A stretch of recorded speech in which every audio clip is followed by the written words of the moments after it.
How are we, folks? Welcome back to another episode of the Red Lotus podcast. My name is Sean, and with me, as always, is my bratty little sister, Monica. Always here.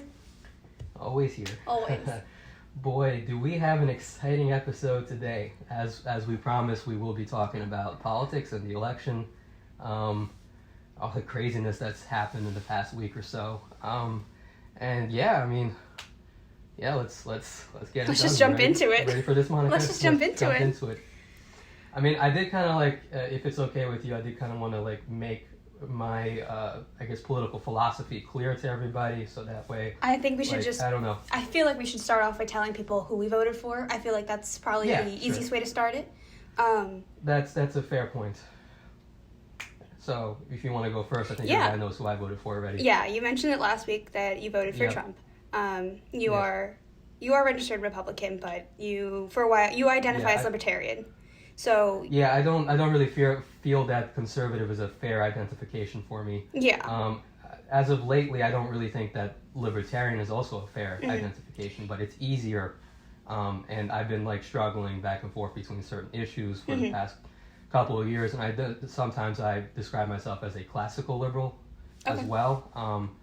But I think moderate is probably the best, center-right moderate, I think for me is probably the best identifier. And you voted for who, Monica? Yeah, so I'm registered independent. So in Jersey, I didn't have a say in the primaries, but so I didn't vote for either the Dem or the Republican candidate. I mean, not that during that primary. Republican was already chosen. Yes. Specifically, I didn't vote for the Dems because we're a closed primary state. But during the election, I voted for Biden. Yeah, that's what I thought. I don't know why you were trying to hide that. I wasn't trying to. For a second there, I thought you voted for a third party. Oh, no. Joe Jorgensen? Yeah, Joe Jorgensen. No, I didn't vote for a third party. I didn't want to say anything last week. I wanted to wait it out because of the tension that was running the week leading up to the election. For sure. And then during the whole election process, I was not hiding the fact that I voted for Biden. He's not my preferred candidate, obviously, but because I'm more of a center-left. I think that's what we ended up, a little more left than center, right? So you're just a typical regular social liberal, I would say, yeah, right? Yeah, That's yes. a fair estimate. If I had a choice, I would have voted for Bernie. He would have been my man. Yeah, he was closest to my ideals. The thing is, I think Bernie is a very authentic individual, or at least he used to be. I'm not entirely convinced on his authenticity now that he is in fact a millionaire. He made a lot of money off of his books, and all of a sudden he's not talking about millionaires and billionaires. He's just talking about billionaires. Because I haven't had that chance. I didn't have that chance to vote in the primaries. I didn't follow all the candidates too closely, but I think a lot of his policy. I think his policy most clearly lines up with what I believe in. Yeah. Obviously, I don't agree with everything, but are you surprised? Probably not. Would mom and dad actually kill me? Yeah, probably. Obviously, you're a Bernie supporter. That makes a lot of sense. Yeah. Well, I think I mentioned last week that I did like Tulsi Gabbard a lot, and I don't really agree with everything that she says, but I do agree with a whole lot of what she says, and I do think that she was a genuine candidate. I think she was very not Kanye West and bold. Kanye West 2024. Oh God, please don't encourage people. Jimmy. I know he's listening. I know he's listening. Listen. Say what you want about Kanye. I actually do think that he's kind of a really smart guy. Does that mean that I think that Kanye needs to be our next president? Probably not. I don't think he should be our next president. Yeah. I mean, I'm sorry. The thing is, Kanye is a pretty moderate person. Yes, I don't know why we're talking about Kanye right now. I think the thing about Kanye is that it kind of is hard to want to put your faith into a candidate when they struggle to go on stage and do candidacy speeches. And I know I shouldn't be harping on him for mental health because mental health is very important. But it makes me worried. Well, he's bipolar, right? Yes, he's bipolar, and it worries me the things he says when he has manic episodes like he has had during his candidacy run. It just makes me worried. It makes me untreated. Yes, which is, and I know he says it's because his creative stuff will get blunted if he goes treated. But I think a man of his wealth and status should be able to get treatment, and then maybe we can reconsider, and I'll look more seriously at his policy. he should at least be advocating for treatment. Yes. I don't really think that. Well, honestly, I'll be honest. Like, you know, I've suffered from depression for most of my life. I've just now undergone treatment for depression and started taking antidepressants, and I'm a pretty creative person. I like to fiction write. I haven't seen any noticeable differences in my creativity since antidepressants are different from the medicine they give to patients with bipolar disorder. Bipolar disorder often gets like lithium. Interesting. Lithium? Is that the right one? They get lithium. Yes. Oh, okay. I thought lithium was for schizophrenics. I think they also can give it depending on the symptoms. Okay. They also will give like they'll give multiple things. I know they give antidepressants like SSRIs. Right. But there's like you have to control the manic states as well. Right. So I think they also sometimes will administer that. And this is me recalling my like one semester of ab psych, so don't I am not a mental health professional. Right. But that's from what I remember. It's like you have to be able to treat both sides of the disorder, and that gets a little bit more tricky. Yeah. Well, we did promise these people that we talk about the election. So yes. Sorry. Well, Kanye was a part of the election, and he got, 60,000 votes? So I figured I'd mention him, you know? I thought, before we go into anything serious... Was he like an independent? Yeah, he ran independent. But I think before we go into anything serious, the funniest meme I saw, because counting in Nevada took so long, the funniest meme I saw was, my theory is that Kanye actually won in Nevada and they don't know how to tell us. That would be funny. That was the funniest meme I saw. I mean, I saw a lot of funny... Doesn't matter at this point. There's so many funny memes about Nevada taking forever to count. Yeah. Obviously now it's been decided. But it was just very funny. That was honestly the funniest thing. And I know he got 50,000 votes which is a lot. But yes. Yeah. Let's go into the two main candidates. Yeah, so I do kind of want to talk a bit about why I did end up voting for Trump, because it was a last-minute thing for me. I mean, not last minute, but within the last few months of the election, mm-hmm. I had my mind change about Donald Trump. Originally, I wasn't going to vote for anybody. I was going to not vote. I didn't feel that any of the candidates represented me. But I changed my mind about Donald Trump. So I kind of I want to say this.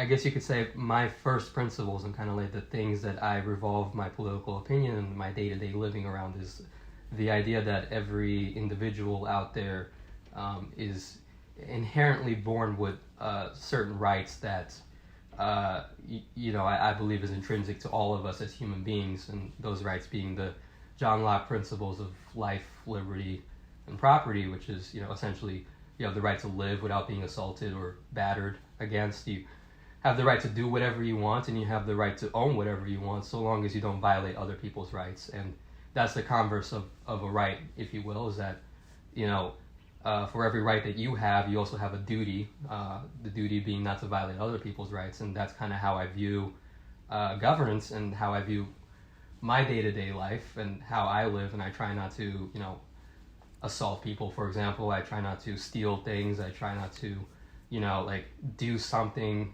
Just because I have the freedom to do something doesn't mean that I have the freedom to infringe upon other people's freedoms to do other things. Or, for example, you have the right to own whatever you want. You don't have the right to own another human being, because that would be infringing upon their liberty or their life. You know what I mean? So that's how I view things. And so you could say that that's kind of like a classic liberal or libertarian principles. And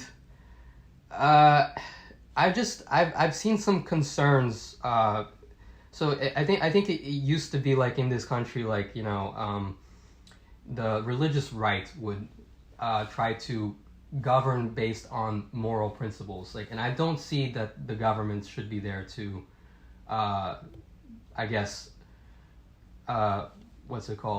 govern from a moral stance. It should be there to govern from a practical stance and from a protection stance, to protect individuals and their rights. And that's what we used to see with on the conservative side of things, where religious people used to delegate laws based on the religious principles. And I've been seeing a lot more of that coming from the progressive left, or the far left, where there's kind of a moral stance that we need to protect people's, to protect people from being offended or protect people's feelings or something like that. And I didn't really see that as kind of aligning with my principles. I mean, if you were to ask me, I think the purpose of government is to exist to protect people's individual rights. That the government should really act kind of like in insurance to make sure that people. Well, hold on. Let me start over.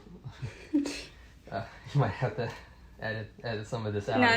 Just keep going. Yeah. It's okay. Yeah, keep going. Explain your stance, and then we'll get into why I disagree with your stance. Yeah. Right. Yeah. Well, I also kind of want to talk about why I guess Trump was the best candidate for this sort of thing. Hang on. You may have to do a lot of editing. I'm not editing anything. Later. I'm not editing anything. Just I see. Process. Yeah.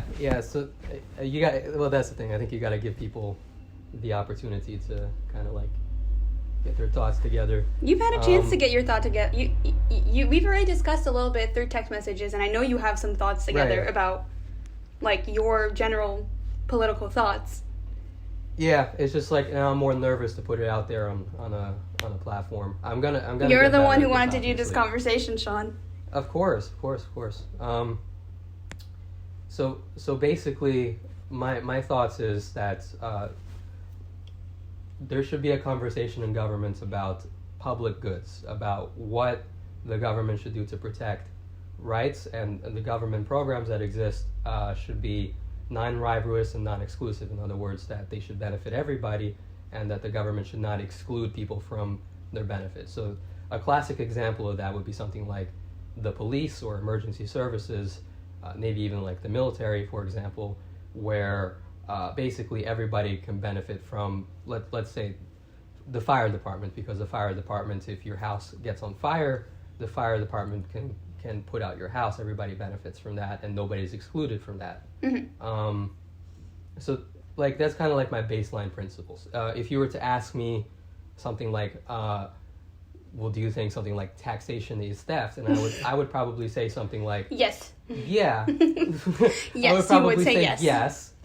But I would also think that it's necessary. I would think that in the modern age, we should maybe be moving towards more of a voluntary tax system, where, again, we view the government more as like an insurance policy, where the government will put out, say, you should probably pay X amount in taxes, and most people will. And for the people who don't, X amount as in a dollar number or a percentage to the, like, proportionate to the wealth?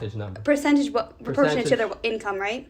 Yeah, and then we can have an argument about whether or not there should be a gradual tax increase, right? Government. Yeah, which is fine. We can have that argument.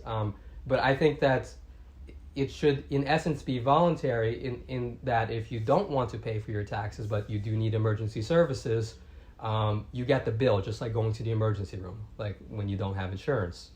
You know what I mean? And in that case, most people would probably still pay their taxes like they do right now. And the people who think they can go off and do their own thing won't. I think that's probably my most controversial stance, and certainly we can have an argument about that. Now, let me get into why it is that I say chose Trump over not voting for anybody or voting for Joe Biden. So let me start first by saying that I did not vote for Donald Trump in 2016. Yeah, you voted for Gary Johnson, and you spelled his name wrong. I very much remember that because you spelled his name wrong on your Facebook page. I spelled his name wrong on my Facebook page. I don't spell anything correctly. Nope, that is very true. I don't know how I'm You also spelled Joe Biden wrong. You spelled his name with an O. You spelled Joe Biden. Right. Guys, let me get some things straight here real quick. I am an idiot. Yes. Do not listen to anything I have to say. Do not take me seriously. I am a moron. I have no clue how I made it this far in life. I am the most moronic person on the planet. I mean, no, you're very smart. You just... Let's be clear. You're very smart. I can't spell for shit. I might be spelling dyslexic, has nothing... who knows, but I can't spell for shit. Oh, you definitely are, because I am. And I'm pretty sure it's common in families. And I'm pretty sure Dad has it too. So, let me get into why I voted for Gary Johnson and why I did not vote for Donald Trump last time. I voted for Gary Johnson because I was essentially an anarcho-capitalist back in college. Yes. I have since moved away from that position. I do believe that there is a use for government. I do believe that we can have a debate about what that use for government is, but I am not an authoritarian by any means. I lean very much on the libertarian scale. I think that the government should be used sparingly and to protect individual rights, as I have already mentioned previously. Why I didn't vote for Trump? So obviously, I think that the number one reason why I didn't vote for Trump is his rhetoric is disgusting. I think he is kind of he's not a pleasant person to listen to. First of all, he says things that he definitely shouldn't say. He doesn't really care, and it's like, whether or not you think the dude is a rude person, or whether or not you think that should factor into your vote. And there are a lot of conservatives who say, who cares what he says? It's like, well, the thing is, like, he's representing us on the world stage and he's acting like that. He's not a leader. You know what I mean? Like, he's not a leader in the classic sense of he's not a very charismatic dude. He is charismatic in the way that he appeals to a lot of people, particularly in the middle of the country, on the lower ends of things. And I which honestly astonishes me. What? But we don't have to get into that yet. We don't have to get into that yet. Yeah. But it just astonishes me. Absolutely don't. Yeah. Do I think he's a racist? No, and I'll get further into that. I would disagree with you on that one very strongly. We're gonna talk about that for sure. I definitely do not think he's a racist. The other two reasons why I didn't vote for him is because I don't believe in protectionism. I don't believe that I think protectionism only hurts consumers, because putting in tariffs means that consumers have to pay for products and stuff like that. I didn't believe. I still don't believe in protectionism. I don't think that his answer to China outcompeting us is the correct answer. And at the time, his stance on immigration didn't really appeal to me as well. I have since had my mind changed about certain forms of immigration and his policies on immigration. But at the time, I did not believe that his policy towards immigration or building the wall, for example, was a good idea. So why did I vote for him now? I think, first of all, you know what? Let's just get into it. The whole thing about him being a racist. Why did you vote for him now? What? Why did you vote for him now? I'm getting into it. Okay. So, it's very clear to me that, and this has been some light shed upon me. I guess you can say that there was a particular media narrative about Donald Trump that actually simply wasn't true. And I'll give you several examples of that. So one of the things that's been going around in the media is the, quote, very fine people thing. As it turns out, what he had actually said was, before he had even said there were very fine people on both sides, he had a paragraph earlier in that statement, and you can look it up because this was a public address. He had said, and I'm not talking about the neo-Nazis or the KKK, I condemn them totally. And then he said, when he was talking about that, he was talking about the monument debate and tearing down statues in the South of Confederate monuments. He had mentioned that there were very fine people on both sides of the debate. So he wasn't talking about the racists at Charlottesville. He actually condemned them previously. And the media had ran with that narrative because, as I'm going to continue to explain, it had seemed clear to them that, like, Donald Trump was clearly not their candidates. And another thing that was another example of that is all Mexicans are rapists. He wasn't talking about, he was saying that MS-13 were bringing rapists and murderers. The gang MS-13, not Mexico. So that was another thing that the media had decided to pick up on and run with. I'm not one to throw around the word fake news a lot, and let me be clear. I do not think that MSNBC, for example, is fake news, because they clearly say that they are on the liberal skew of things. And if a media outlet says that we're liberal, we're conservative, but we report the news on that skew, then they're not fake news. They're just reporting the news as follows. CNN, on the other hand, claims to be objective, and yet it's clear that they have a liberal bias, and they've been putting forth this bias about Donald Trump. and I can see why people would call CNN fake news. The other thing was Donald Trump. There was a what's it called? A claim that he got elected because of Russia, that there was Russian collusion involved, and they had tried to impeach him twice based off of that. As it turns out, there was zero evidence that Donald Trump had colluded with Russia, and yet they had continued with that narrative, which is why, like, and I don't think, like, here's the thing, I don't think CNN is for liberals either. I think they're just for establishment candidates. I think that the establishment is just looking to continue to keep their power, and that power is like a trifecta between big tech, the media, and establishment politicians. And you can call me conspiratorial if you want, but that's just kind of how I saw things. Now, as for Donald Trump on his policy, I think one of the biggest things that had convinced me that the Trump presidency was actually doing well, in my opinion, was the Middle East peace talks, which he had negotiated between Israel, the UAE, and Bahrain. Sudan had recently came in on that deal, trying to negotiate peace with Sudan and Israel. And Saudi Arabia, Prince Mohammed bin Salman was going to negotiate peace with Israel as well if Donald Trump had stayed president. But now it's unclear whether or not Saudi Arabia and Israel would have any sort of peace agreement given a Biden presidency. I would hope that Biden would continue this negotiation. I'm sure Donald Trump he will had try. Also pulled out. What's that? I'm sure he will try. I sure hope so as well. Donald Trump had also pulled out the vast majority of our troops in Afghanistan, which is amazing. I didn't think I would see that. I think, especially not in a Trump presidency, because people were assuming that Donald Trump was going to start wars. Joe Biden, on the other hand, it alarms me because Barack Obama had started 4 wars, one of which was the destruction of Libya. Now Gaddafi was not a nice individual, and I don't like those Middle East dictators by any stretch of the imagination. But in the same way that George Bush, when he crushed the Saddam Hussein regime during Operation Iraqi Freedom, brought chaos into that region, which later led to the formation of ISIS.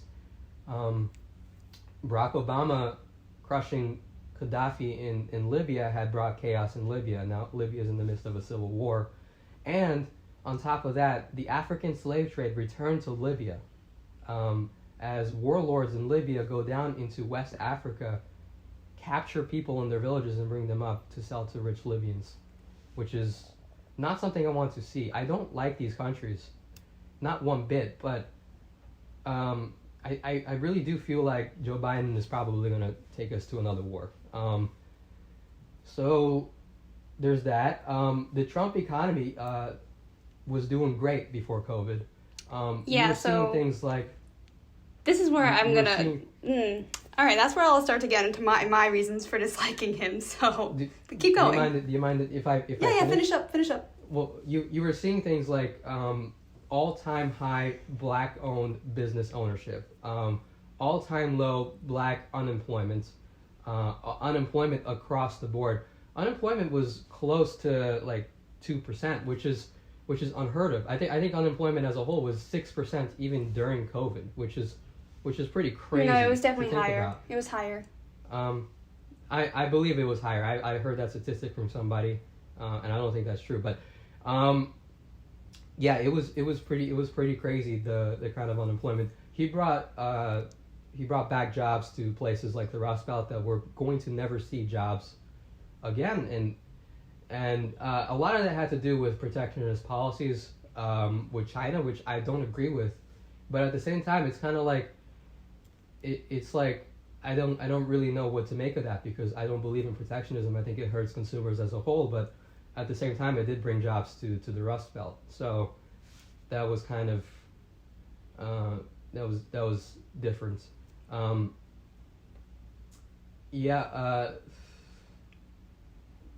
Let's see what else. I mean, yeah, you can go ahead. I'll go? Okay. If I think of it. Okay, I'll go. Yeah. So the reasons why I dislike Trump, and I will dispute the, like, racism claims, right? Or I'll dispute what you say about him not being racist, and it's just... Well, why do you think he's racist? Because he's condemned racism, like, throughout his presidency, constantly, over and over again. And again, like, I do see... well, here's another thing. It's pretty clear to me that big tech is censoring people on the right side. No, we're not getting to that just yet. We're not going to talk about that just yet. We can talk about it later, but can I at least say why I think he is? Sure. Okay.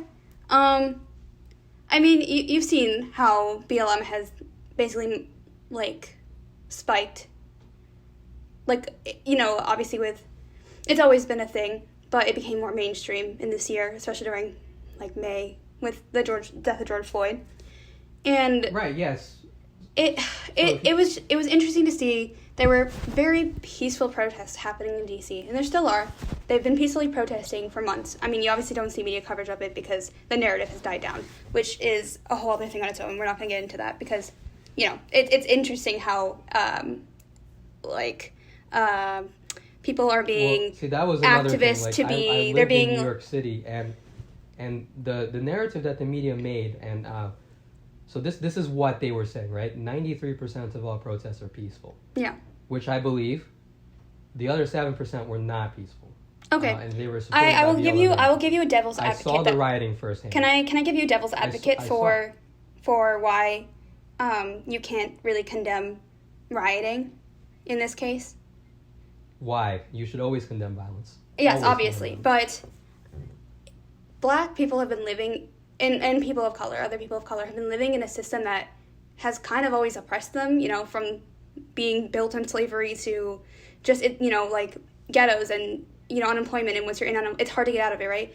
And so how can you expect a group of people who have been hurt over and over again not to act back in a similar way? And yes, there is an argument saying you shouldn't fight fire with fire, but this has been 200 and something years of this, you know, more than actually.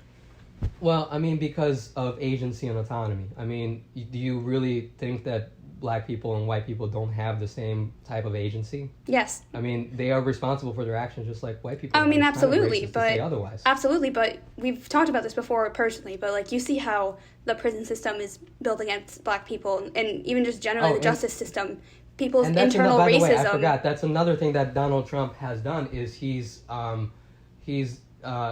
done prison reform. He's on the federal level, he's decriminalized non-violent drug offenses. And I do believe that in his lame duck period, he's going to pardon all non-violent federal offenders.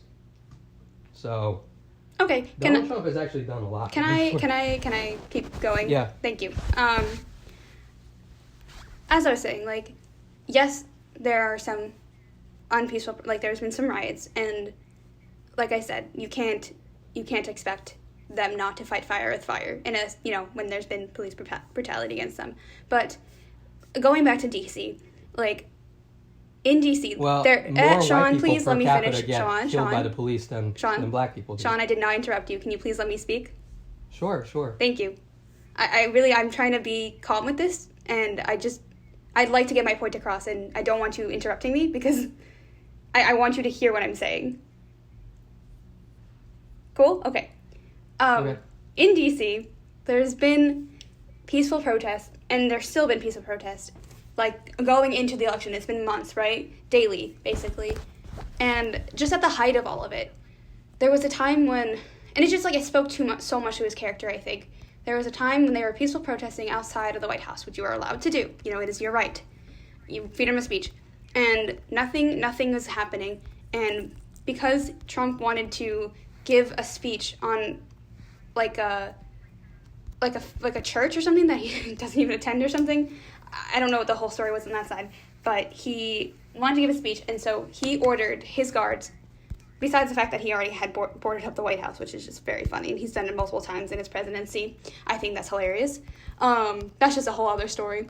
But he ordered his, like, protection or police officers to tear gas these people who were being very peaceful, and I'm sure would have just, you know, peacefully moved away had they've been like, okay, we need to get him through here. Like, you can be upset with someone and not, incite violence. And it says a lot that because he wanted to do a press conference at this location, that he needed to tear gas peaceful protesters. And it's so, I need to find it for you, Sean, but there's footage of, like, a split screen of, like, the protesters getting tear gas and Trump walking into the church. Like, during a BLM protest. So, yeah, I actually heard of that thing, and I don't really know the full story myself, but I heard that it was the Secret Service that ordered that, not Donald Trump. Doesn't matter whether or not Donald Trump or the Secret... Exactly. No, I just said Yeah. It doesn't matter. Here's the thing, all right? You are attributing what's going on in the black community, and the black community for sure is not doing well right now. 100%, I agree. But you're attributing it to one cause, and it's not a one cause answer. It's not because there was slavery and systemic discrimination in this country in the past. And that's still the reason in the why present. black people are doing poorly. And still in the What's present. that? And in the present. No, there's no systemic discrimination. Yes, there is. Why are there laws being made against black women who can't wear their hair naturally? Why is there what? Why are there laws being passed against, saying that black women can't wear their hair naturally into work? Where? I gotta find the states for you, Sean. It's multiple states at this point. That black women can't wear their hair naturally. There are de jure laws against that? Yes. If there are, as a matter of law, stuff like that, then yeah, I agree it's not cool, but that's not the trend across the United States. So de jure, as a matter of law, discrimination in the United States, and there was discrimination in the 60s and before that, obviously. And in the 70s and before that, there was de jure, as a matter of law, discrimination against women. That's 100% true. I'm not denying that there isn't de facto discrimination in some instances of both people as a matter of race and people as a matter and gender. It happens, absolutely, and I think we as a society should look at those things, point them out, put them in the light. They say that sunlight is the best disinfector. If there are companies, people that are actually doing this kind of stuff, that's not cool. We shouldn't do that. But there's no systemic discrimination. Systemic means that it's a matter of law, that it's nationwide across the country that there is discrimination, and there's none of that going on in the United States today. It's unconstitutional, first of all. There are laws protecting this kind of stuff from happening. So the 14th Amendment, which is the Equal Protection Amendment, is what makes this kind of stuff unconstitutional. And then we have things like the Civil Rights Act, and then there are plenty of court cases, including in the Supreme Court, that make systemic discrimination illegal. Yes, but I think it's interesting to know that you still see equal crimes get punished higher for black people. You see it happen. Yeah, so that would be an example of a de facto discrimination variant, which I think that does happen. I think for sure it absolutely does. There's a lot of research on it. Yeah, I think for sure that's definitely something that does happen. But I would even it's go not farther. On the books that you must punish black people more for this crime than white people. Yes, but can't you argue that it's institutional if it's something even if it's unconscious, that would be considered institutional if it's an unconscious, No. it occurs. Yes. No, unconscious bias is not an institutional thing. First of all, it's important to note that every group has an in-group preference, and generally speaking, you as an individual have an in-group preference for your family, and then after that is people that look like you. So it's family first, and then people that look like you. So unconscious bias is something that exists in people. Either way, I know you're getting at. So statistically, the only group the only group that actually doesn't have an in-group preference, that have an out-group preference, is white liberals, which is kind of interesting. So anyways, kind of getting back to my point, it's not a one. It's almost never a one answer problem for anything in society. I was using that as an example, but I know if I looked around, I would see it more. I'm not. and I'm not trying to be like confirmation bias in this situation. Like, I'm sure if I could think about it, I would have more instances that I can argue with you about why I think he is racist. But that is my most clear and current example, something directly to the Black community. All right, well, that's, first of all, is it fair to say that there was a fair amount of white protesters among this BLM protest? I would hope so. I would hope that the white people were getting involved in BLM because, if you don't, that's just a whole other issue on its own that makes me wonder about your own personal morals, Well, okay, I mean, here's the thing. I have criticisms of BLM myself. I don't... So, Black Lives Matter, of course, but I do have criticisms of kind of like... I guess you could say there's some structural things behind the BLM movement that I don't really agree with. Again, I don't think that race-based, equitable, you call it justice or whatever you want to call it, is the answer to these kinds of problems. I just don't. I don't think that because take history fact here, that means we need to now install retributive justice-based things. Like, you listen to a lot of these things, and it's like I'll give you an example. It's like, the thing with affirmative action is like it's wholly discriminative as a matter of institutional fact, not just against white people but against Asians. Like, Asians are being discriminated against like on a far greater level than even white people are, and it's like, why? White Because people we aren't want being discriminated. equity in the school? White people are not getting discriminated. I don't know. Why? Why not? What do you mean, why not? We are the majority right now. Because we're currently the majority. So? Doesn't mean that discrimination doesn't happen if you're not in the majority. What? No. White people in South Africa were the minority, and they were discriminated against the black majority. We're not in South Africa, though. But do you see my point? Like, the minority can discriminate against the majority, too. But they're not the majority in that country, and we're not talking about South Africa. Do you see where I'm coming from? No, I don't. How?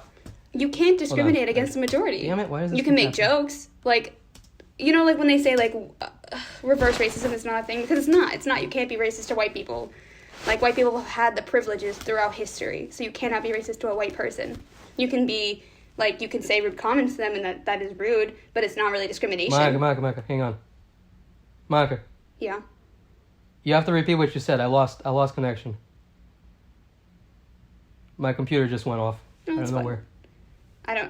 Sorry. I didn't lose you, but I don't know. Did you hear what I last said? It's not the purview of the majority to discriminate automatically. That's looking at things through a Marxist lens, and where there's a power struggle. There's always a power struggle and a dynamic power struggle between two groups of people, two classes of people, right? And that's again one of the problems I have with modern day equity-based policies. It's like people are not always struggling. People don't. People can work together on issues. Like, that's when it's like, it's not a dynamic struggle between black and white or male and female. Like, people mutually benefit off of each other too. It's not so. And you're not wrong about that. But again, like, you take the historical context, here's my thing. It's like the broad context, and you see it's a trend. It's not again that you're trying to attribute class guilt based on historical context. It's dangerous. It's extremely dangerous. I don't think that there are very many white people nowadays that want to discriminate based on race, and you don't want regret to, that but history again, unconsciously, you see it happen. No, yes. I don't agree with that. I think people are first of all better than that. I would disagree, and I think that's funny that you're taking the optimistic route on this case. Well, no. Well, hold on.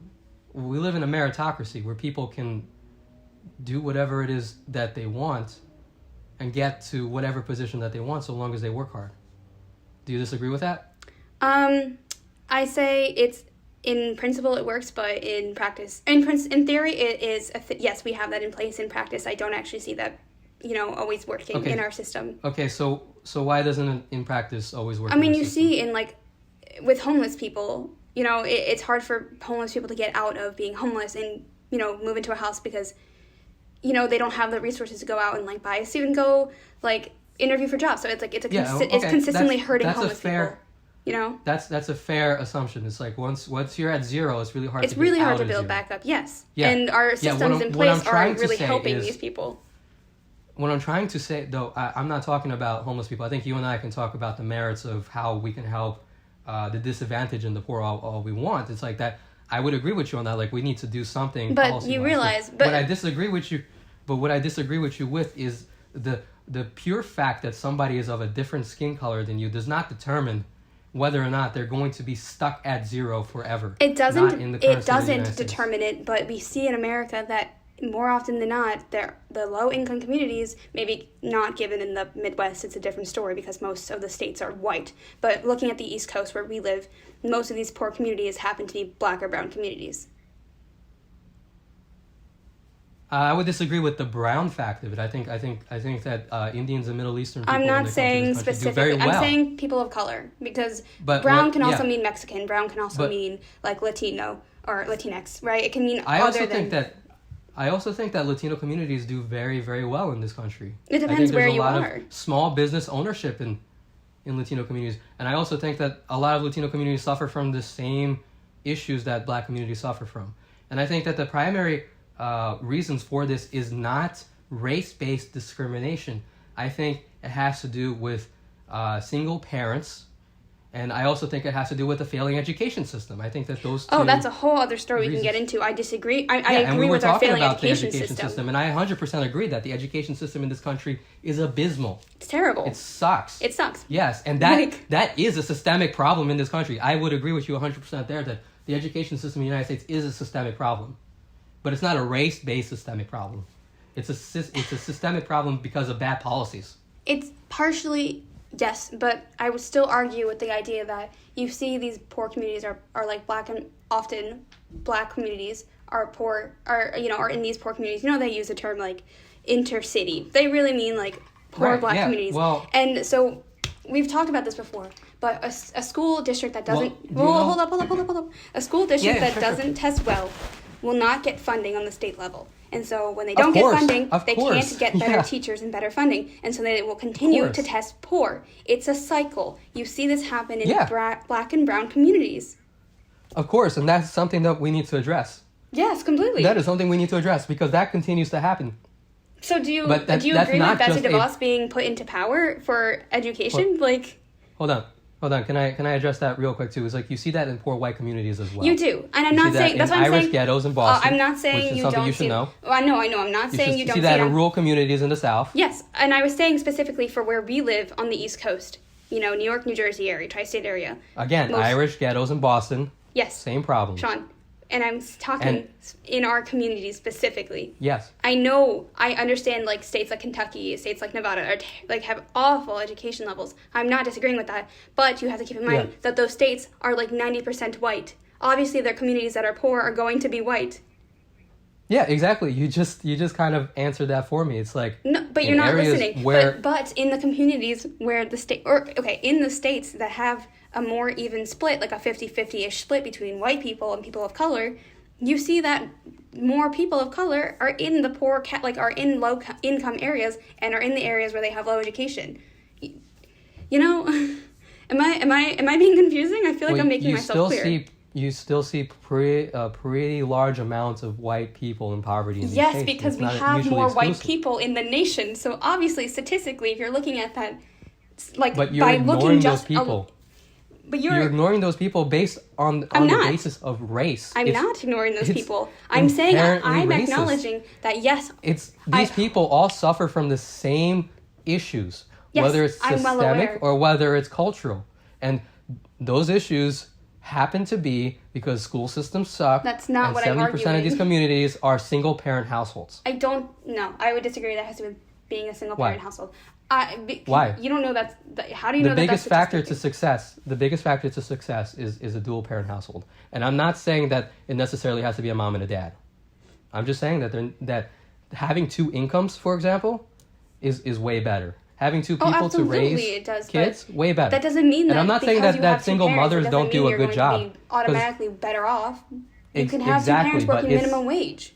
That's not really great. It's a statistical fact that just because there are a lot of really great single mothers and single fathers out there that do really good with their kids, it's a statistical fact that if you're growing up in a single parent household, chances are your failure rate is much higher. I believe that. Your success rate is much higher. That's not what I'm arguing. If you're in a dual parent household, and this is true for any community in this country, Black, Latino, white, Asian.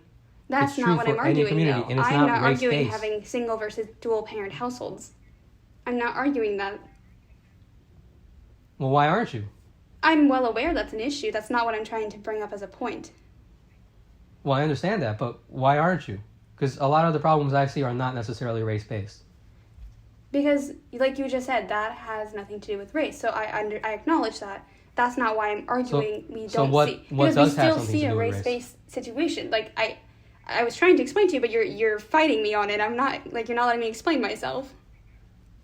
Okay, go ahead. I was trying to say that obviously we're in a country where right now the majority of people are white, right? So obviously in states where you have a majority of white people, like the Midwest, the South, right? You're going to see, obviously, there's going to be poor, low-income areas. It is inevitable, unfortunately.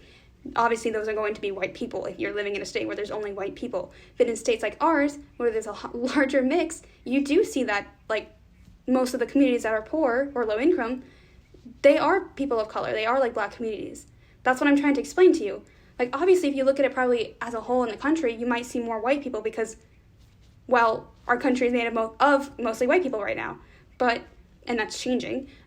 When you look at it, why do you want to give preference to certain communities? I'm not trying to give preference to certain communities. I'm trying to explain to you that you do see it in the places where there's a larger split of demographics. I want everywhere to be reformed. I would like to see our entire country get more educated. I think it would do really good for our country. I'm a proponent of education. I want to be I've always done education, and that is what I like to do. It's what I'm a proponent for. But I'm saying, in the states where you see an even split, you see that there's a disproportionate amount of Black people that are in low-income areas compared to white people. Obviously, in states where it's 90% white, you're not going to see that same split. Statistically, it's not possible.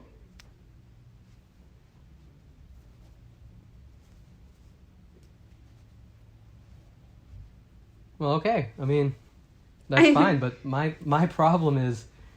Okay, so I'm not saying to give preference to one community or the other. I think everyone should be able to have access to the education that we had access to, in our county. We were very grateful to grow up somewhere where we had, a very good university nearby, a bunch of universities nearby. The education system is broken. It's broken. I agree with that. I'm not saying that it's not broken. I completely agree with that. I would love to see reform. I would love to see... Actually, I would like to do an episode where we do a little bit of research about alternatives to the education system. Figure out how we can kind of... I already know some because this is something that I don't really know a lot about. I know a little bit about it. I've taken some education-esque based courses at my university, and, I've done education... through my swim lessons, which is not fully the same, but I have all my closest friends are educators, and so I know a little bit more about it, and I have done enough research into it. I would love to talk about education. But here's another thing: access to small business ownership, making it easy for people to open up small businesses, also helps neighborhoods. Absolutely. So where you see a lot of Black-owned businesses, you see a lot of Latino-owned businesses, you see a lot of poor, just businesses in general, poor white-owned businesses, whatever, the community tends to uplift because it's job creation and it's local. It's not like a big corporation. I agree completely. I definitely agree. I'm not arguing with you on that one. Yeah. I personally think that you should stop barriers for people to open up businesses or incorporate. I think those are you can actually see this difference in a world trend. It's in countries where they make it easy for people to incorporate, to basically so what a corporation does is anybody can be a corporation, essentially. Anybody who has a business can be a corporation. It's it just takes the liability off of you getting sued and puts that onto your business. So you can go off and do things and not really have to worry about you going bankrupt. It's the business that takes the bankruptcy, right? So you see that in countries that have easier time and access to incorporation, and documents to incorporate tend to do better economically. And you can take, for example, the best example I like to take is Argentina and Chile.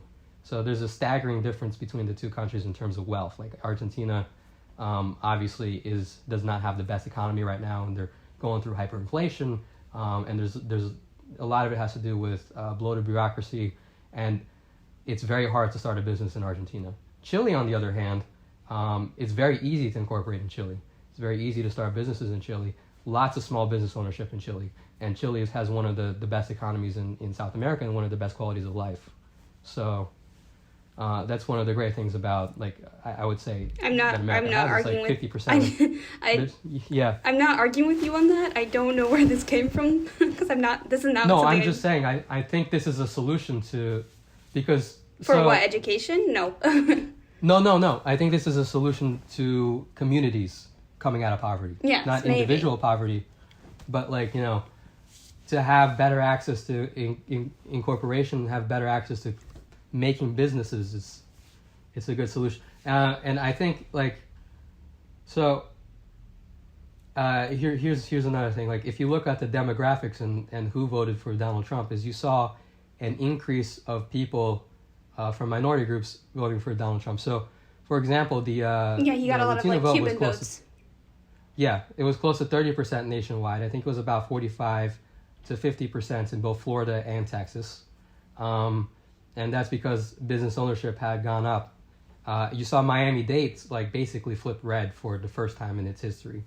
The black vote increased to 24% from, I believe it was like 9 or 10% in the first time around. And the black female vote doubled from 4% to 8% for Donald Trump, which is insane. And again, I think a lot of it had to do with small business ownership and the ease at which it was, because federal regulations for it was decreased. So yeah. And actually that's another reason, like, the narrative that Donald Trump is racist is like, okay, well, why is 1 in every 4 black people voting for Donald Trump if he's racist? That's like, you're pulling the my best friend is black card, Sean. What? You're pulling kind of the my best friend is black card. No, well, then you're pulling that black person is racist because he voted for a racist card. You can't call people black, or you can't, I mean, there's colorism. You can't what? But you can't say a black person. Okay. Here we go with the structural racism. No, I'm saying black people have a right to vote for whoever they want to, so does white people, but, like, you can't say a black person is racist for voting for a white person, regardless of their, morals or ethics, or if they, because that's their choice as a black person who have been the ones who have been harmed. Do you think that black people can be racist? Yeah, there's colorism completely, never toward white people. No. Colorism is not a thing. Yes, it is. Listen to me. Racism is subjective. It's not objective. I have a feeling that you think it's objective, that it's a systematic thing. That racism equals power plus prejudice, right? Is that your equation for it? Not quite, but go on. What do you mean go on? Not quite. Do you what is racism in your opinion?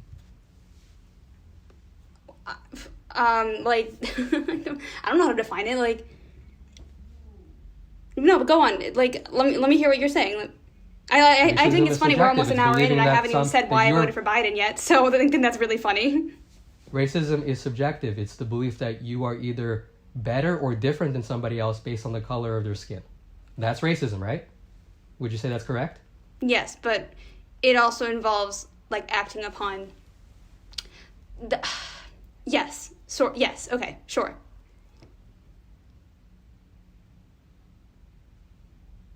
Okay. Yeah, okay. So you don't believe in power plus prejudice, right? Like, that's not a belief of yours? Kind of. I think there's, like, you can mix the two thoughts together and find somewhere in the middle, and that's what I would define it as. I would say it's more like there needs to be discrimination involved, but we've already had an argument about what you think discrimination is, which we clearly don't agree on, so that's why I don't know how to define it to you without... No, refresh my memory. What do I believe discrimination is? Well, you don't believe in, like, the same type... You don't believe in discrimination that, like, that there's systemic discrimination or whatever. Like, you don't believe in that. No, hold on. I believe there is a such thing as this systemic discrimination, and that it existed in this country not too long ago. Yes, and it's currently active. We live in a world of systemic discrimination now. And that's where that's what I'm saying. I disagree with you on that. I believe that there are instances of anecdotal discrimination.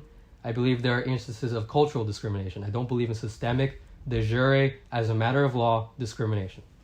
Okay. And if there are instances like what you had just mentioned about, like, you know, black people not allowed to go to work as a matter of law with the hairstyle of their choice, then that would be, in fact, de jure discrimination, and that could be challenged. You can go up into a federal court because this is federally illegal, and that law would be stricken down. And I encourage anybody who lives under a law like that to do that.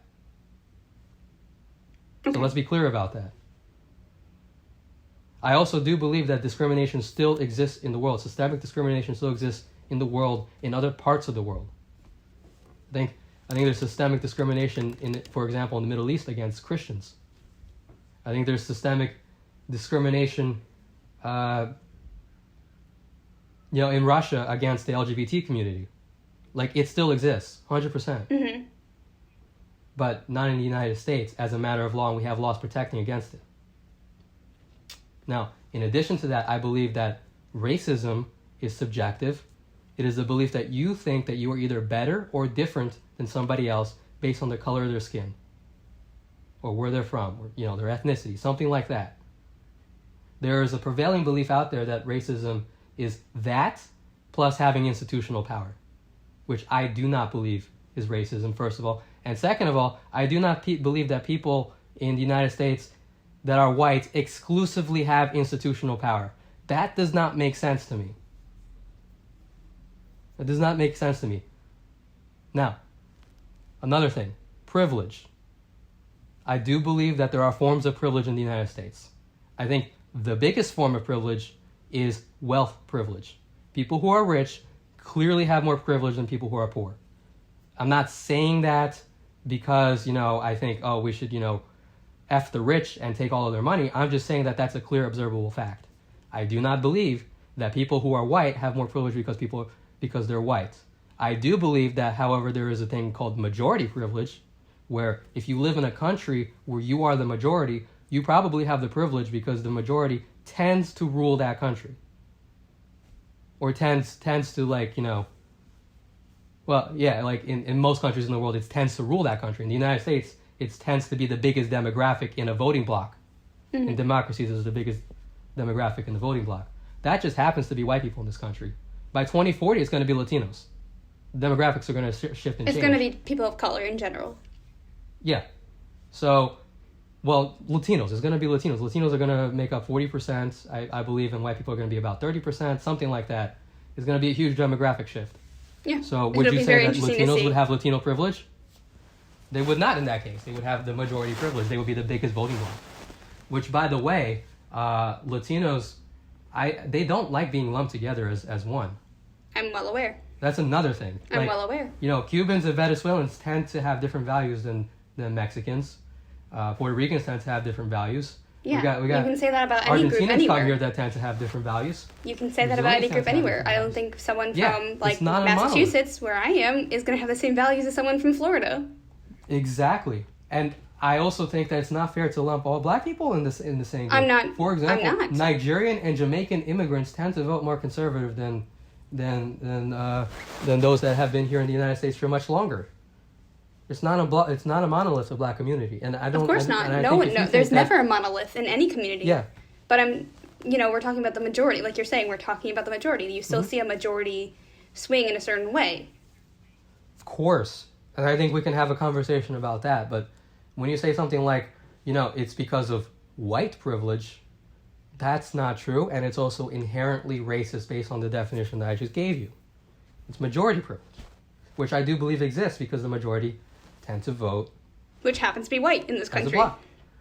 But in this country, here's the thing. You'll see that, you'll have an even split between white people who tend to vote Democrat, white people who tend to vote Republican. It's not that simple. Never it that never simple, is. especially But not in a democracy. it never is. But then you got to take into account regional differences, and obviously you have to take into account. But when you say majority in our country, you mean white. Yeah, but that's not the same thing as white privilege. Do you understand what I'm saying? Like, white privilege would be like people have privilege because they're white. Which I've already talked about. We've kind of seen that happen with like sentencing. There is kind of still a bias to sentence a white person less for an equal crime to someone of color. Mm-hmm. So yeah, and I think we discussed that before. We have discussed it, personally ourselves, and a little bit earlier in this podcast, which I've already said. And that's considered white privilege. That's not a majority thing right there. That is, it's a color thing. You see. No. First of all, here's the thing. To assume that every judge is white is absolutely I'm not absurd. assuming every judge is white. I'm talking about juries. I'm talking about juries. Well, the judge is the one who does the sentencing, not the jury. But the jury just finds guilty or innocent. Yes, but the judge does the sentencing. Yeah, but it's in charge of the jury first. So what? Obviously, it's in charge of the jury first. They say yes or no. Yeah. What you're saying is effectively this. You got a white person, you got a black person. They go in front of a jury, right? And they're both found guilty. Mm-hmm. At that point, the jury is done. Yes, of course. It's up to the judge to decide, and it's the judge who does the sentencing. Yeah. I'm not saying all judges are white, but a majority of judges are white. And you see that changing. You're seeing that change now, right? You're seeing a change. No, it's been changing. You got a lot of judges that are not. I mean, again, you're speaking for your part of the country, where you live in a very ethnically, racially diverse area. And, you're seeing that. But again, when we talk about the fact that most states are mostly white, obviously, you see, again, that you're going to see that trend of mostly white. And yes, it's changing. You tend to see, well, I would have to look into each individual state and see what the representation is. So, for example, if you go to a state where 99% of the people there are white, you got 1% of the state that's black, right? If 99% of the judges are white and 1% of the judges are black, then that's the representation that goes on in that country, in that state. Yeah. And it's but that shouldn't matter anyways. It shouldn't matter. There shouldn't be an equal outcome to, based on representation. It should be, the idea is we want to remove as much barriers to entry as possible and then let people do their thing. You know what I mean? Because here's the thing, most people will do what they're happy doing. If they have the opportunity and they capitalize on it, they're gonna do what they want to do. Yeah. The thing is, we need to figure out how to the best of our ability, remove as much barriers from entrance as possible. Which is what I'm saying, one of the things that we can do for, the government right now is schools. I think that's the biggest government responsibility that's going on right now. That doesn't provide the opportunity that a lot of these communities need for people to succeed. And then everything else is pretty much cultural. But to say that the majority, the reason why most of this is happening is because of race is incorrect. And again, I've stated that before, that I don't think that race is not a factor. Of course, people have inherent biases. Of course, there are still racists in this country, obviously. Of course, racists find their way to positions of power. That's also true. The same way, anybody can find their way to a position of power in a democracy. Whether you agree with them or not. Somebody who wants to murder all the rich people because they're a neo-Marxist can in theory find his or her way to power, become a judge, and then start sentencing rich people to longer sentences than poor people. Absolutely, that happens. My thing is we need to make sure that people have the opportunities to get to that position in the first place, regardless of who you are. Yeah, I agree with that. And I think that starts with the education system. Yeah, I agree with that. I think this is why I think we need to actually have a nice little researched podcast discussion about the education system. Yeah, maybe in a few weeks. Yeah, in a few weeks. I think that would be pretty cool. Yeah. No, having obviously we've both been in the education system up until we've been fortunate to go to a good system, but very close by to us, we have like Camden, we have Trenton, we have some very low income areas, and it's just interesting to see the dichotomy even within our own state. Yeah, well, absolutely. All right. We are actually let's get off. We're over an hour here. I haven't explained why I voted for Biden, so I'll give a couple of quick points, if that's okay. Yeah, let's do that. We ended up debating a little bit off topic, but that was actually kind of fun, honestly. I'll be honest. Mm-hmm. All right. Well, couple of reasons why I voted for Biden. Number one, I agree with his tax plan more. I don't think I will ever be in that $400,000 range to the point where my taxes will really truly get affected. So I really do fully agree with that one over what we currently have. And I disagree with you on how taxes should work. Number two, he's going to go straight back into the Paris Climate Agreement. I am, a scientist at heart, and I think science is, it's like one of the first times you're kind of seeing it on the ballot, and I don't want us to leave the Paris Climate Agreement. And I don't know if you agree with that we're leaving it or not, Sean, but... Well, here's the thing. I'm not a climate change denier. Not by any stretch of the imagination. Are you annoyed that we left the Paris Agreement? It didn't do anything. I think it holds our country accountable, I think, more than anything. So sure, but it doesn't hold countries like China or India accountable. And I'm annoyed by that, yes. We to say that China and India need to be held accountable anyways. I mean, we're not, people living in poverty, we're not, but for absolute poverty in these. Yeah, no, there's a whole other thing that needs to be fixed with that, with like child labor and just a whole bunch, with factories. But I think as our country, we're responsible for holding ourselves accountable, and I think that's why we should go back into it. I think as individuals, we should all be doing our best. But you have to understand that.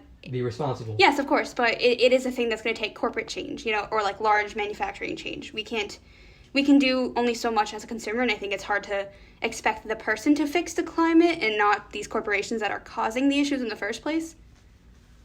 Oh, hey, by the way, I don't disagree with the idea of, I guess you could say, government involvement in corporate regulation, so long as the justification involves protecting individual rights and sovereignty. Yeah. So for this case, I do think that there's an argument to be made that, if the climate changes at such a rapid rate to the point where people's freedoms are being infringed upon, then corporations probably do need to be held accountable. Regulated. Yeah. Okay. Anyways. For sure. Held accountable. I mean, I'm glad we're kind of on the same page with that one. I'm not a climate alarmist. I don't think it's going to be like tomorrow when the climate is going to. I think we have less time than you think. I do think it's going to happen eventually, and we need to do something about it. Yes, I think our generation needs to be the one to, stop the rapid change, or at least slow it down enough for future generations to come up with the technology, which we have some already, but it's not being implemented. That's a whole other story. But anyways, that's the other reason. Final reason, which is ironic because you said something about COVID. I dislike the way Trump has handled COVID. We've already discussed this on our own personally. But I think a lot could have been done better if Fauci was listened to and just general health professionals were listened to.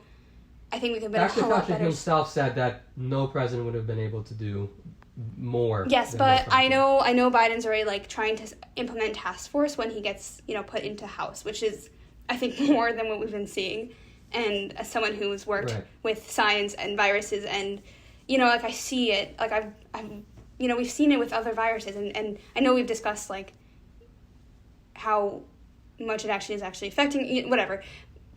I think we could have handled a lot similar to Singapore or somewhere where they have almost no cases, or New Zealand where they have almost no cases. We could have handled it. I think that's a whole other issue with Americans being individualistic, but that's a whole other story. We don't have to get into that. I think that's a fallacy, because here's the thing. It's been unclear. Studies have shown that it's been unclear whether or not the lockdowns have worked. In some places, the lockdowns have worked. In other places, they haven't.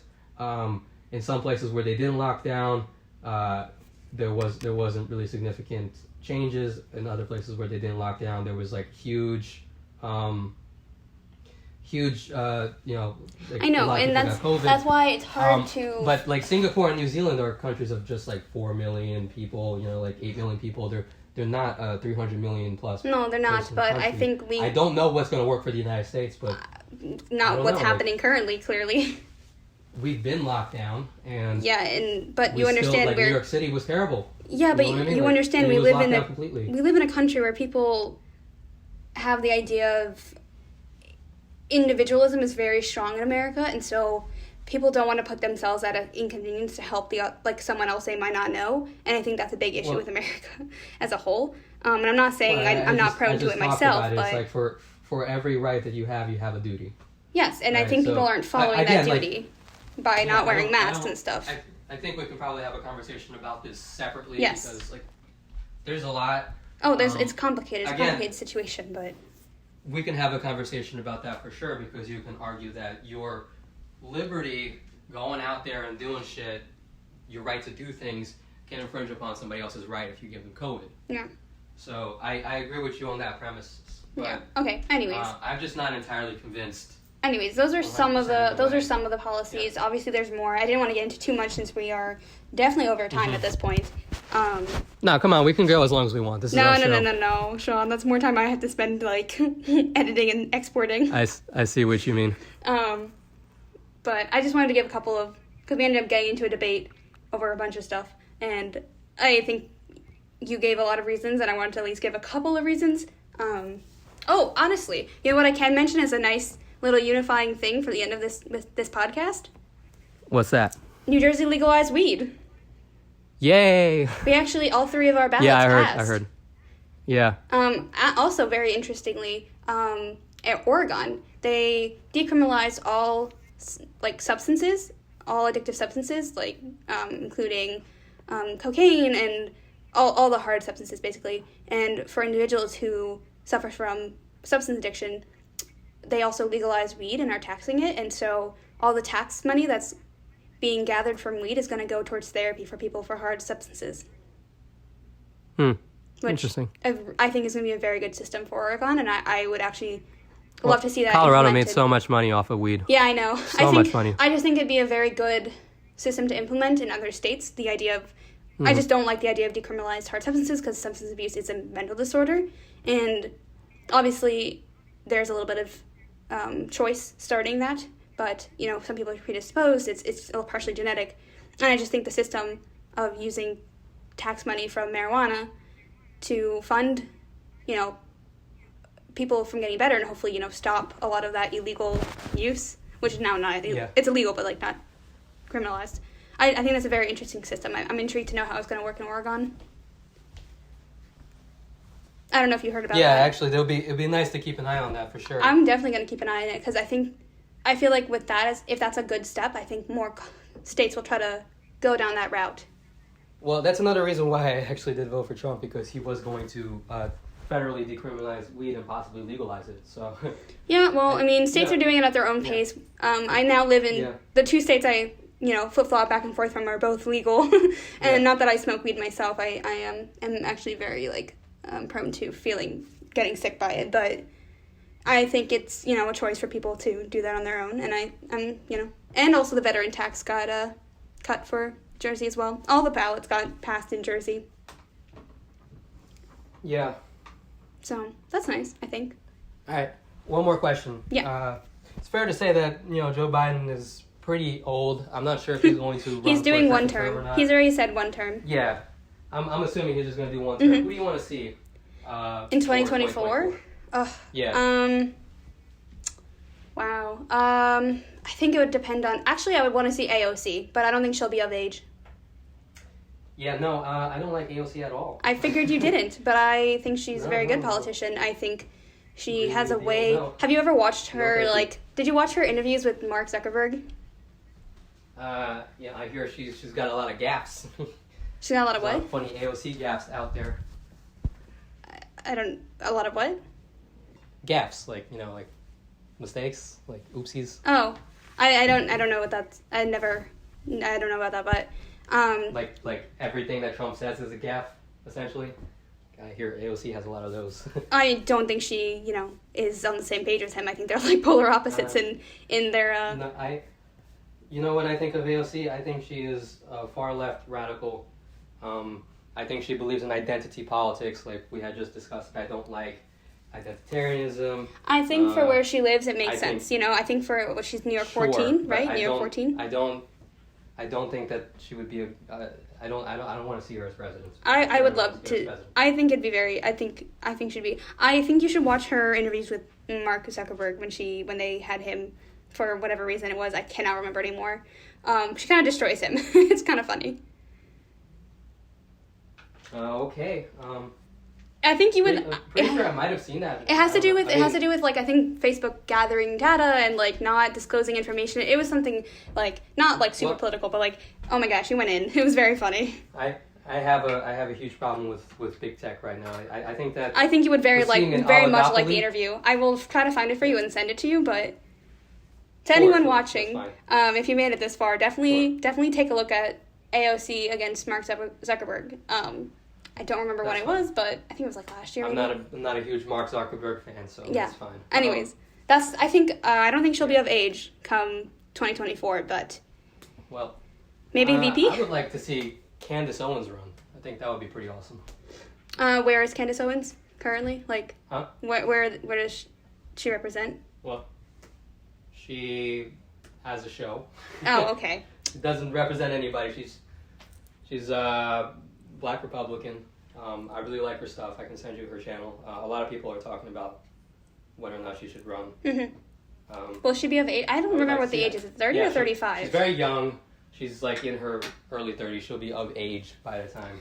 Like, again, I'm independent and, like, we've discussed this. I know I probably lean way far from what she might be, but, again, I economically fall more in line with you than most people think. But, yeah, I'd like to be, if she has, like, the social policies, which is where, I think that...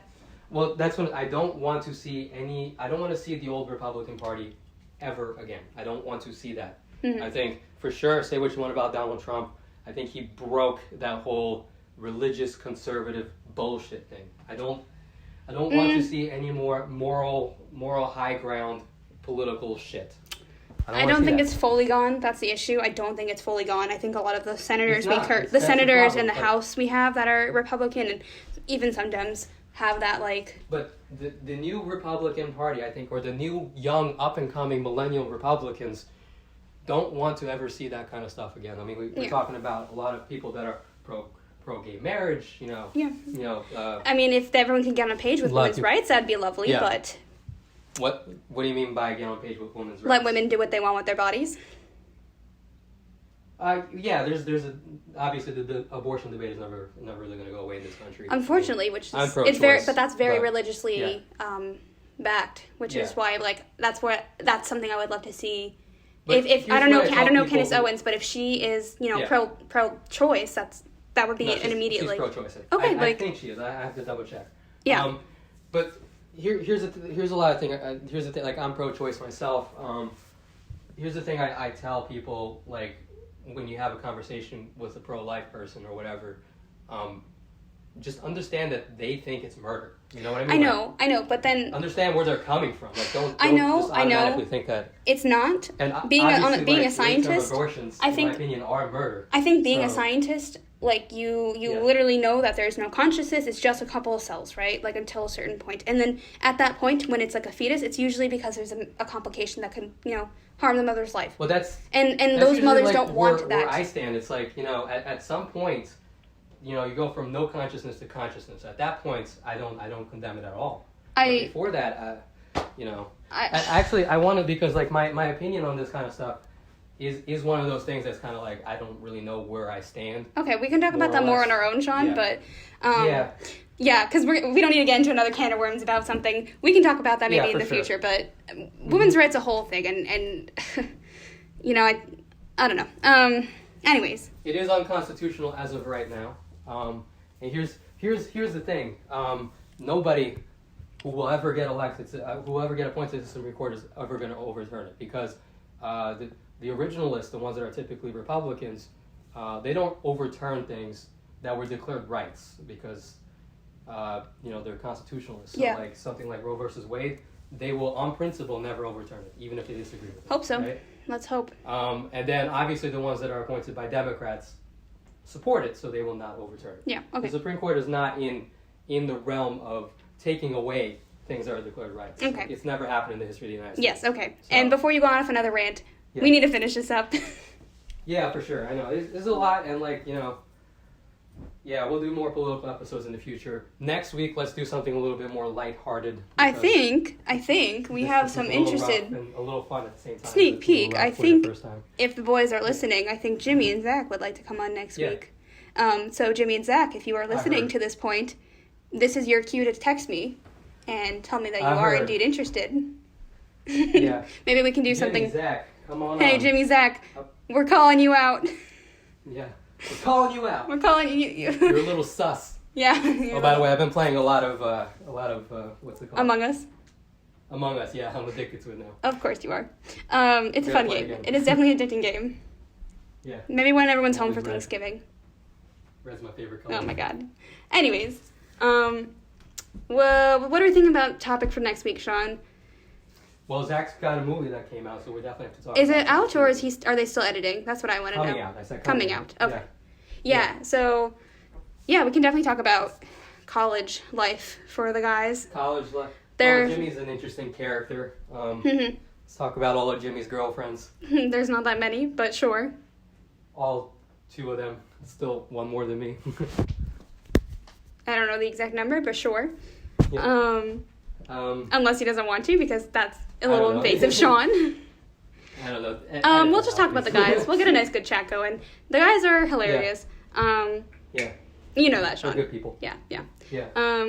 But ironically, we never even talked about fraud, which maybe we'll get back to it when all the lawsuits. Maybe we'll get back to it when all the lawsuits are dropped eventually. Why don't we talk about it as the lawsuits kind of go through, or get dropped as they've been. Yeah. Most of them have been dismissed. So, just very quickly, as of right now, even if there is fraud, I don't think that Trump has enough votes to he doesn't take these states. Not with the amount of states he's already won now. With the amount of states I think there are some legitimate concerns, and I definitely think that the lawsuits should go through just to make sure that everything is in the clear and nobody's complaining about which we would argue about, but sure, okay. Yeah. Anyways, I think that's funny because you wanted to talk about it, and then it just didn't happen. It just didn't happen. As the story develops, I think we can probably talk about it. Maybe, maybe. There are a lot of instances that could potentially arise to the point of discrepancies, maybe fraud. But I doubt it. As of right now, even with those instances, it does look like Biden has enough votes. Yes. Once he got out of the 0.5 range for Pennsylvania, it's very unlikely that Trump will. No, because he's still they're still counting in Pennsylvania. It's just the gap is going up. Trump should definitely still, sue and whatnot, just so Republicans don't scream and cry saying Biden stole the election. But they've been. Huh? But they've already been. Right. Yeah. He should continue to pursue his legal avenues. Yeah. Just so Republicans don't scream and cry for the next 4 years that Biden stole the election. Yeah. So the election could be, Yeah. Whatever. Settled and everything is in the clear. And it's a clear and honest thing. Yeah, but, if it was yesterday, I think we could have talked about it. But with the new data that came out today, and obviously all this stuff is developing day by day. Yeah, it's not looking good for him in any case. It's not looking good at all. Anyways, there was record voter turnout, and they did say from the beginning that if there was going to be record voter turnout, Joe Biden was going to win. Yeah. So, yes. For sure. Anyways, okay. Which I just thought that was funny to point out. You're like, I want to talk about this, and then it just didn't happen. Anyways. It didn't happen. It doesn't need to happen. Yeah, no, it doesn't need to. We will talk about it when eventually the court cases, settle. Yeah. We will definitely talk about it, but for now, I don't think. After this lovely heated, actually not that heated. I think we kept it pretty civil. Yeah, we kept it pretty okay. I think that was pretty good for our first debate. I mean, obviously, I was a little nervous. I don't know about you. I mean, it's going to be on YouTube, so. I shouldn't be nervous. I kind of do this at my law school, but yeah, that's what I was like. I don't know why you're different about putting it up. Yeah, I was like, I don't know why you're stressing about this so much. You're the one that is trained in debate. I'm not. Yeah. Anxiety is a hell of a thing. Yeah. But here's one more thing I want to stress before we move on, guys. Let's bring some stability back to American politics. Enough of this craziness. You know what I mean? No, I actually don't. Huh? I honestly don't know what you mean. I think you and me having this discussion. Oh, okay. A liberal and a conservative. Well, I'm not a conservative, but I'm on the right. We're both independent. This discussion we're both independents. Someone on the left and someone on the right having this discussion is more of what this country needs to heal. Yeah. Because I agree. I think the Trump presidency did do a lot of damage, for better or for worse. I don't think that guy should have ever been president. No, I agree with you on that one. Yeah. I don't think that the country needed somebody like Donald Trump to be president, but no, I think for he better divided or for worse, us too we got much. Donald Trump, and the country, the results that happened afterwards is now we have to move towards a more civil discussion. I think that's why, like I said, I don't fully agree with Biden, but I think that's why he will be a good candidate, because I think he'll be able to move people closer to the middle again, you know? Yeah, that's really what I want to see. That's what I think he'll do. I think if he's strategic about it. If Biden's things, but if he can move people back to the center. If Biden's strategic about it, he'll appoint some Republicans over Thanksgiving table. Sean, if Biden's strategic about it, he'll appoint some like very central Republicans. He'll appoint very central Dems. He'll be smart about all the laws he passed in the next 4 years, or you know whatever. He doesn't pass laws, but you know what I mean. He'll be smart about what he does, and I think if he does all that, I think we'll be in a better state in 4 years, not to have this massive dichotomy again. You know, I mean, you'll always see it. There's always going to be extremes, but I think it'll bring us back to a better, more reasonable state as a country. You know, like as a country. Yeah. Anyways, all right. Yeah. But before we keep going, because we're gonna just keep talking, Sean. I know us.